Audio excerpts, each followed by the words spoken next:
Жеңиш мырза, азыр коомдо президенттик шайлоо боюнча ача пикирлер айтылып атат. Сиздин оюңуз кандай? Президенттик шайлоо боюнча мыйзам тартибинде айтып берейин. Президенттик шайлоо 2021 жылы 2020 жылда Конституциянын негизинде өткөрүлүп, мөөнөтү 6 жыл деп бекиген. Ошол эле жылдын апрель айында жалпы референдум жолу менен Конституциянын жаңы редакциясы кабыл алынып, 5 майда күчүнө кирген. Конституциялык мыйзамдын 3-беренесинде так көрсөтүлгөн. Президенттин 6 жылдык мөөнөтү жаңы конституцияга ылайык 1-мөөнөтү эсептелинсин деп. Демек, кийинки президенттик шайлоо 2027 жыл январда болушу керек. Бул кынтыксыз, эч талашсыз. Жана конституциялык норманы бузганга эч кимдин укугу жок. Ал эми 2-мөөнөт боюнча жаңы конституцияда көрсөтүлгөн президент 2-мөөнөткө бара алат. Демек, ал укуктуу. Коомдо дагы коомдук ишмерлер президентке кат жолдошподу.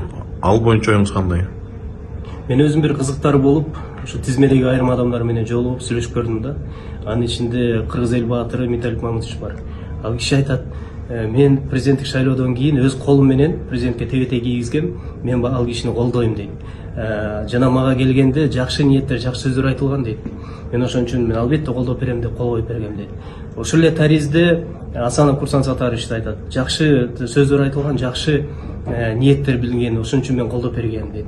Бирөө болсо сыртта жүрөт, ал киши маалыматы да жок, билбейт экен. Анан айтарым, кандайдыр бир кызыктар топ ушунча адамды колдонуп кетти да. Бул аябагандай туура эмес нерсе. Анан коомдо бүлүк салып, андай эки ача сөздү жарат, пикирди жаратты да. Жалпысынан айтат элем, ошо өзгөчө саясий айдыңда жыдыган бир экстер бар. Ушундай бир коомду бөлүп жарып, ушинтип чыгаргандан токтотуш керек да. Себеби президенттик шайлоо бир күн эрте, бир күн кеч болбошу керек. Бул конституцияда так көрсөтүлгөн, жана конституциянын бул тартиби. Эгерде мөөнөтүнөн мурда өтө турган болсо, бул парламент карайт.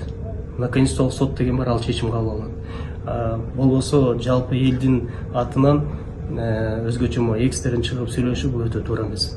Мына конституциялык нормаларды сактоо боюнча 2021 жылы мен далай жолу Ак үйдүн алдында митинг өткөм, кайрылуу да кылгам, катышкам, талашкам. Бул боюнча мен аябагында көп запкы жегем. Ошон үчүн мен дагы талап кылам да, конституцияны бузганга эч кимдин укугу жок. Чоң рахмат сизге.